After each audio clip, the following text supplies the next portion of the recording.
네, 수도권 인사이트 오늘 최유한 평론가 모셨습니다. 안녕하십니까? 예, 안녕하십니까? 어서 오세요. 이 지하철 무임승차가 이렇게 수법이 다양한 줄 몰랐습니다. 예, 그래서 이번에 서울 메트로를 비롯해서 네. 수도권에 모두 8개의 그 운영 기관이 있거든요. 네. 8군데에서 한꺼번에 같이 단속하는 게 돼 있거든요. 네. 그러니까 운임 기간 그러니까 탔던 그것뿐만 아니라 30배 부가 요금을 받는다. 그렇군요. 이게 아셨으면 좋겠습니다. 네. 챙필 줘야 될 것 같아요. 예. 제대로 이건. 자, 오늘도 그 지나던 일이 됐는데요. 김포공항에서 발생한 경비행기 추락 사고. 예. 다시 한번 좀 짚어볼까 합니다. 사고 원인 분석 지금 어떻게 진행되고 있습니까? 지금 상황이요 아주 네. 애매하게 되어 있습니다. 그래요? 왜냐하면 정확하게 원인이 잘 안 나오고 있기 때문에 그런데요. 지난달 28일 오후 6시 30분께 김포공항에서 이륙했던 그 세스나 경비행기가 올라가자마자 떨어졌어요. 그러니까 2분 만에 추락했습니다. 그런데 이제 교관 38세 이모 씨와 훈련생 그 33살 조모 씨가 사망했는데 네. 이게 사고 난 그걸 보면요. 이렇게 수직으로 이렇게 떨어졌어요. 수직으로. 그러니까 전혀 손을 쓰지 못했다라는 것이죠. 그래서 이제 심지어 이 상황에는 블랙박스 내에 그러니까 비행 조종석 내에 블랙박스와 녹음 장비가 없고요. 장면을 촬영한 동영상이나 심지어는 목격자조차 없는 상황입니다. 결국은 이제 사고 원인은 아날로그 방식으로 조사를 해야 되는 상황이고요. 일단은 사고조사위원회가 관제탑과 사고 기간에 교신한 녹취록, 그리고 레이더 기록, 정비 일치 등을 분석한다고 하고요. 일단은 뭐 기체 결함이나 조종사 과실, 정비 불량 등은 물론 다른 데서 제기하는 여러 가지 문제점들을 총체적으로 조사하겠다라고 밝힌 상태입니다. 네, 뭐 원인에 대해서 국토부의 발표를 기다려야겠습니다만, 뭐 전문가의 이야기를 들어보면 이번 사고에 대해서 좀 이해할 수 없다 예. 이런 의견이던데요. 사실 이게 경비행기가 김포공항에서 추락한 건 처음이고 네. 워낙 충격적인 사건이라서 많은 전문가들이 이야기를 하고 있습니다. 그래서 그 원인은 한 5가지 정도로 이야기를 하고 있거든요. 첫 번째로는요. 경비행기다 보니까 동체 자체가 가볍습니다. 그러다 보니까 갑자기 올라가서 돌풍을 갑자기 만나서 떨어진 거 아니냐 이런 이야기를 하고 있거든요. 지면과 거의 직각으로 추락을 했기 때문에 조종사가 손 쓸 틈 없이 조종이 불가능한 상태가 됐다라는 이거는 그 국지적 돌풍 윈드시어라고 하는데 이것 때문이 아니야라는 이야기가 있고요. 네. 두 번째로는 이 운영업체인 한라 스카이 에어의 항공기 정비가 평소에 부실했다는 얘기가 있거든요. 이제 이전에 이 비행기 이런 종류를 이 회사에서 조종 교육을 받았던 사람 말에 의하면요. 예전에 이제 엔진이 잘 작동하는지 알려준 유압기가 고장 났는데도 그냥 이륙한 적도 있었다라고까지 이야기를 하고 있습니다. 재정학 여기 사설 비행 학원이 재정난 때문에 이게 별로 이제 정비사를 제대로 쓰지 못했던 거죠. 네. 요 이야기는 조금 이따 더 말씀드리고 있고요. 네. 그리고 세 번째로는 날개 등이 눈이나 얼음으로 얼어붙은 아이싱이라고 하거든요. 이거를 또는 케이블 분리 등 주요 부품 결함 아니냐라는 이야기를 합니다. 그 하늘 창공은 이게 온도가 낮으니까 올라가게 되면은 이제 얼음이나 눈이 날개나 주요 부품을 덮게 되면 작동을 안 해요. 그래서 보통 커다란 비행기 같은 경우는 엔진의 열로 연결해서 디아이싱이라고 하는 그 기계가 있는데 네. 그래서 열로 이제 녹이는데 여기는 없어요. 그래서 보통 밤에는 됐을 수 있는 온도가 낮은 겨울이나 밤에는 이륙하지 말라라는 이야기가 있습니다. 그런데 이번에는 거의 저녁 때 이륙했다가 사고가 당한 거거든요. 네. 아이싱 날개나 이렇게 조종 간에 이렇게 얼음이 얼어붙어서 조종 못한 거 아니냐 이런 얘기가 있고요. 네. 세 번째로는 여기가 김포공항입니다. 비행기 한번 쫙 뜨고 나면요 커다란 항공기가 뜨고 나면 이 뒤로 그러니까 그 와류 공기 소용돌이가 생긴답니다. 공기 소용돌이가 생긴다는 거는 경비행기 같은 경우는 받쳐주는 힘이 없다라는 거거든요. 돌아버린다는 거죠. 그래서 여기에서 스톨 현상이 발생한 거 아니냐 이런 이야기도 있고요. 마지막으로 5번째로는 비행기가 떨어지고 나중에 꼬리를 보니까 손상이 떨어진 거 충격이 아니라 다른 걸로 인해서 손상이 된 거다. 네. 그래서 이전에 이거는 이제 경비행기 추락하는 모습을 보면서 완전히 균형을 잃어서 떨어지는 그래서 꼬리 부분에 뭔가 잘못이 있는 거 아니냐라는 전문가들의 이런 5가지 이 의문을 제기하고 있습니다. 어쨌든 이해할 수 없는 사고라고 이야기를 하고 있고요. 왜 굳이 이때 야간에 이렇게 이륙을 허락했는지 이해 못하겠다 이런 말이 많죠 지금. 그래서 좀 여러 가지 얘기가 계속 나오고 있는 것 같네요. 예. 전문가뿐만이 아니고요. 이번 사고의 유가족들도 예. 이 기체 정비의 문제를 제기하고 나섰어요. 상식적인 선에서 문제가 상당히 심각한 그렇죠. 모양이죠. 예. 그러니까 그 숨진 교육생 조모 씨 유가족이 뭐라고 얘기했냐면 네. 사고 당일뿐만 아니라 평소 학원에서 비행기를 할 때 워낙 영세하고 기체 관리가 허술하기 때문에 조정이 잘 되지 않는다 이런 얘기를 했대요. 그 이 한라 스카이 학원을 다녔던 직장인 모 씨는 학원이 부실 경영으로 그 월급을 제대로 주지 않아서 정비사가 자주 바뀌었다. 그래서 기업에서 빌린 임대 경비인데도 이 비행 시간을 제대로 기록하지 않고 관리가 허술했고 심지어는 부품값이어서 정비사 개인 돈으로 부품을 구입하게 됐다. 이런 증언도 있습니다. 그래요. 예. 네, 뭐 앞서서도 이야기를 해주셨겠지만 날씨도 안 좋은데 왜 비행 허가를 내줬는지 이해를 할 수 없다라는 게 전문가들의 의견이기도 하고요. 예. 또 정비 상태에 대해서 유가족들의 진술이 나왔다는 얘기를 해주셨는데 예, 예. 그렇다 보니까 이 경비행기 운항 매뉴얼이 제대로 지켜지고 있는 것인가 이런 의문을 하지 않을 수가 없네요. 그 사실 이 사고기는 조종사들이 훈련기로 가장 많이 쓰이는 비행기 기체고요. 네. 세스나 C-172S라는 기종입니다. 네. 가장 대중적이고 가장 많이 쓰이고 가장 저렴하고요. 그런데 이제 아까 말씀드렸던 대로 전날 서울에 눈이 많이 왔었어요. 기억나시죠? 전날 폭설이 쏟았던 네네네. 그 다음날 사고가 난 겁니다. 그러다 보니까 사실은 이렇게 눈이 많이 오면 비행기가 뜨면 안 되는데 이때 당시에 시정 눈으로 보이는 것이 한 6km 정도 보이고 그렇기 때문에 국토부 관계자가 기상 상황은 양호했다라고 합니다. 근데 어쨌든 이 상황은 저녁 그러니까 8시 40분까지 김포공항에 입항이 되는 걸로 되어 있기 때문에 어쨌든 그 규정은 지켰다. 그러나 현재 상황은 도저히 있을 수 없는 일이 벌어졌다. 즉 다시 말씀드리면 경비행기 운항 매뉴얼은 기본적으로 지켜졌을지 몰라도 이런 사고가 날 정도로 이런 상황은 이해할 수 없는 것이다라고 이들 이야기를 하고 있죠.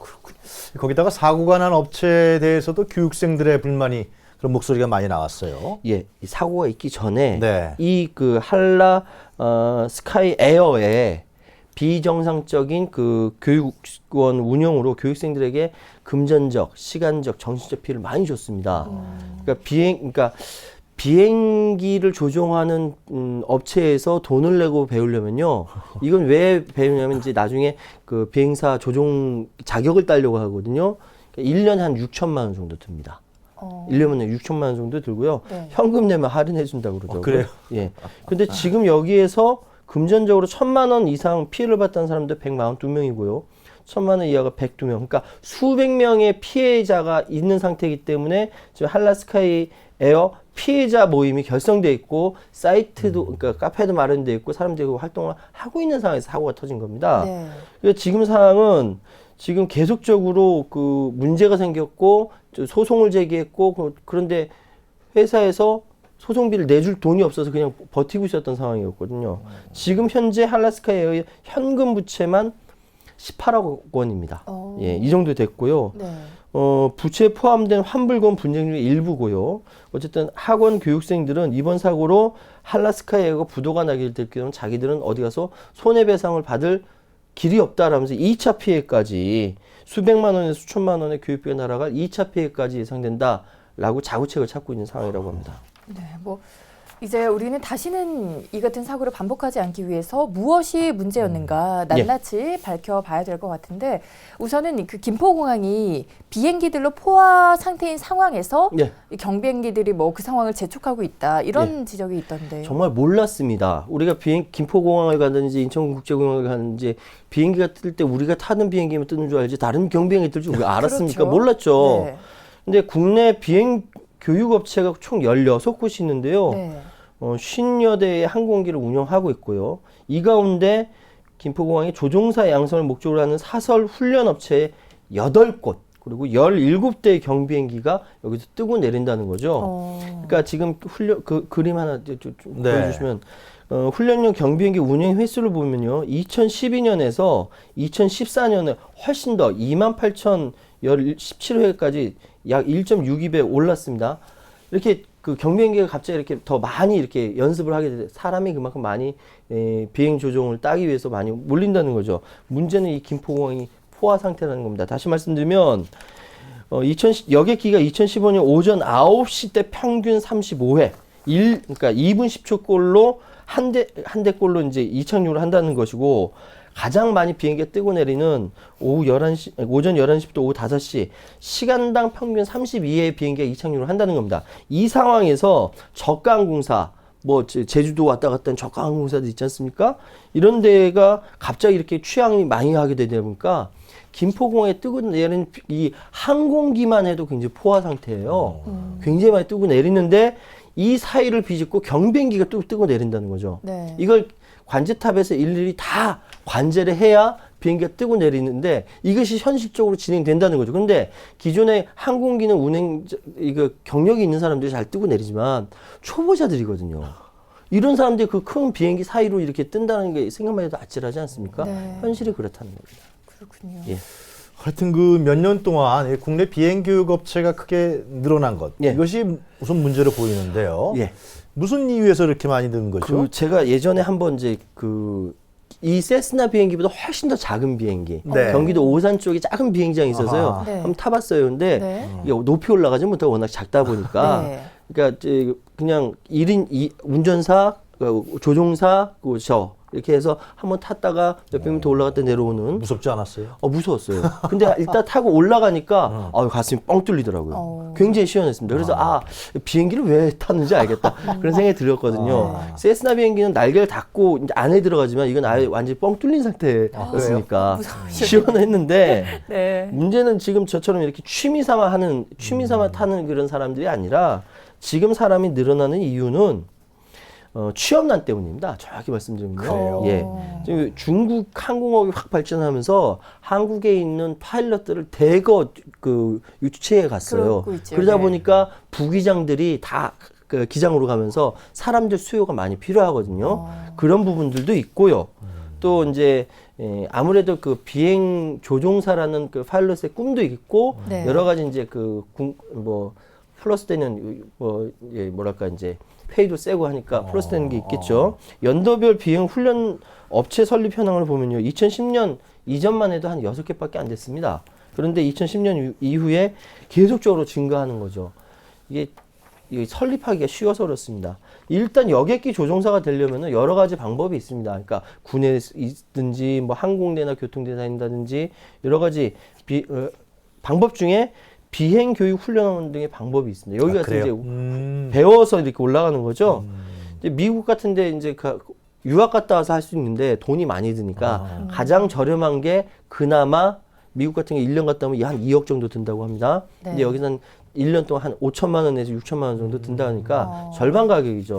그래서 여기서 이제 비행 교육을 받아서 항공 조종사가 된다라는 건데 더군다나 왜 김포에 밀렸냐? 교통의 요지다 보니까 수강생들이 많이 자연스럽게 찾아올 수 있으니까 그래서 여기 이렇게 잔뜩 몰려 있는 겁니다. 그렇군요. 뭐 몇 년 새 크게 국내 비행 교육 업체들이 많이 늘었는데 그 가운데 절반이 김포공항에서 훈련 교육을 한다. 이게 참 큰 문제다라는 지적이신 것 같은데 그렇다면 학원들이 다른 공항을 좀 이용할 수 있게 유도할 수 있는 방법은 없을까요? 했었습니다. 예, 시도를 했었는데 안 됐던 얘기를 겁니다. 안 들어요? 예. 일단 항공사고는 일단 뭐 떨어지면은 이 사람은 당연히 죽는 거고 탈출하지 않는 한 떨어지면 밑에 있는 민가가 있으면 민가도 큰일 나는 거죠. 네. 2014년에 양양공항에서 훈련 중인 경비행기가 관제탑 지시를 무시하고 우회하라고 했는데 좌회하는 바람에 큰 사고 날 뻔했고요. 비행기를 부딪힐 뻔했대요. 2013년에 한 비행기가 경비행기 이륙하던 중에 타이어가 터진 바람에 활주로 한가운데 서 있으니까 뒤에 있는 항공기가 또 못 뜨고 네. 몇십 분 이렇게 1시간 뭐 이렇게 지연되는 사고도 있었고요. 그런데 지금 항공 안전을 위해 김포공항에서 훈련용 경비행기 운항을 하는 것 이 자체가 네. 안 됩니다. 지금 당장 중단해야 됩니다. 사고 납니다. 큰일 납니다. 오늘이라도 중단했으면 좋겠어요. 그리고 일각에서 정부가 지방공항으로 훈련 업체를 이전시키거나 전용 훈련장을 건립하는 데 대안을 제시하고 있지만 전용 훈련장 건립하는 돈이 너무 많이 들고 지방으로는 안 가려고 합니다. 왜냐하면 예전에 보내려고 했거든요. 양양공항으로 이전을 추진했는데 이 강원도에서 양양공항 인근에 있는 주민들로부터 동의서를 받아라라고 했어요. 동의해 주겠습니까? 안 해주죠. 비행기가 머리 위에서 왔다 갔다 하는데 네. 허가를 안 해주겠다는 이야기였어요. 강원도가. 그러다 보니까 지금까지 해왔던 김포공항이 계속 하고 있고 다른 비행기가 막 늘어나도 경비행기도 늘어나면서 계속 하고 있고 이 상황이기 때문에 문제는 이제 중국이 앞으로 계속 항공업이 발전하면서 사람들도 많이 필요하다고 하거든요. 그럼 거기에 발맞춰서 한국도 이런 비행장 같은 거 좀 만들어서 훈련을 체계적으로 해야 되는데 그럴 여건이 없습니다. 그래서 다 외국으로 유학을 가고요. 그래서 해외에 뿌린 돈이 주로 뭐 1억 2천, 1억 5천, 뭐 1년에 2억 뭐 이렇게 된다라고 하니까 훈련 활주로 이런 거 따로 건립하는 것도 중요하지 않을까 그런 생각도 듭니다. 예, 하여튼 그런 수요들이 늘어나니까 그것에 맞춰서 우리가 좀 대책을 세워야 된다. 예. 항공산업에 있어서. 예, 예. 네. 그런 지적이신 것 같은데 그러나 이 훈련용 경비행기 운행을 이렇게 서울 시내 도심인 김포공항에서 허락한다. 이 안전에 상당히 문제가 생기는 거 아니에요? 저도 지금 그 말씀 들으니까 섬뜩해요. 깜짝 놀라셨죠. 예. 이 문제 외국 같은 경우는 이렇게 안 할 것 같아요. 그렇죠. 그러니까 예. 지금 보니까 훈련용 경비행기가 초보자들이 하게 되는 거니까 엄격하게 제한하고 있어요. 당연하게 굉장히 위험하죠. 예. 그러니까 미국, 캐나다, 일본, 유럽 공항 같은 경우는 훈련용 경비행기 운항을 완전히 도심 내에 완전 금지하고 있고요. 이제 때로는 워싱턴 국제공항 같은 경우는 아예 접근도 못하게 하고 있고요. 당연할 것 같아요. 예. 왜냐면 이거 나중에 잘못하면 테러까지 연결이 되는 부분이 그리고 대형 사고가 유발될 수 있는 그렇죠. 거 아닙니까? 예. 그래서 지금 상황은 일반 여객기 같은 경우가 제가 아까 말씀드렸지만 샹 하고 뜨면은 이 뒤에 와류가 생기기 때문에 경비행기 휩쓸려 들어가고 엎어진단 말이죠. 네. 그렇기 때문에 이게 안 되고요. 그래서 대부분의 경비행기 운항 훈련용 목적이기 때문에 이런 거 따로 이제 자리를 마련하고 외국은 그렇게 진행하고 있습니다. 네, 자, 이제 대책에 대해서 좀 이야기를 나눠봐야 될 것 같습니다. 수백 명의 승객이 탄 여객기 그리고 숙련이 되지 않은 훈련용 경비행기가 함께 같은 곳에서 뜨고 내리는 상황 큰 문제가 되지 않을까 싶은데 예. 어떤 실효성 있는 대책이 필요할까요? 사실은 이제 산업적인 차원에서 보면요. 그러니까 항공산업이 더 발전할 가능성이 큽니다. 네. 그래서 안전하게 체계적으로 산업화할 필요가 있고요. 네. 더군다나 중국에서의 지금 항공산업 수요가 많이 있기 때문에 네. 한국도 나름대로 항공산업을 발전시킬 필요가 있죠. 근데 지금 당장 자리에서 사고가 날 김포공항에서 이렇게 하면 안 되고요. 네. 그렇기 때문에 장기적인 비전을 세워서 이렇게 지원을 하되 요즘 같은 경우는 조금만 더 투자하면은 가상현실이라고 해서 VR 그러니까 가상현실을 통해서 훈련을 한다든지 이런 부분들이 충분히 가능하다는 생각이 들고요. 네. 그렇기 때문에 VR 산업도 발전하고 항공 산업도 발전하면서 이 수요를 좀 산업화로 제대로 만드는 길이 중요하지 않느냐. 그 대신 오늘 당장 김포공항 좀 중지하고요. 예. 그러네요. 자, 그런데 서울시의회에서 이 예. 김포공항 경비행기 운행 전면 중단 지금 이제 평론가께서 말씀하신 대로 전면 중단을 빨리 해라 이렇게 촉구를 했어요. 예, 그렇습니다. 당연한 거죠. 그렇죠. 김포공항 주변에만 250만 명의 인구가 살고 있고요. 네. 김포공항만 연간 15만 5천회 비행이 이루어지고 있는데 네. 아무리 작은 비행기라도 큰 항공기 가다가 부딪히면 사고 나거든요. 대형 큰일 사고 납니다. 납니다. 예. 그래서 서울시의 우찬영 의원이 이건 안 된다라고 하면서 당장 중단하라라고 요구는 했습니다. 근데 현재까지 아직 들어준 것 같지는 않고요. 어쨌든 지금 위험이 있는 건 중단을 하고 좀 더 이거를 활성화 잘 시켜서 산업화 시키는 것 이런 것도 아이디어를 낼 수 있고요. 어쨌든 지금 위험한 거는 피해야 합니다. 그렇군요. 예. 네, 뭐 안전 앞에서 그 어떤 이유도 변명이 되지 않을 것 같습니다. 빨리 실효성 있는 대책을 마련해야겠습니다. 오늘은 최유한 평론가와 이야기 나눠봤습니다. 오늘 도움 말씀 고맙습니다. 감사합니다.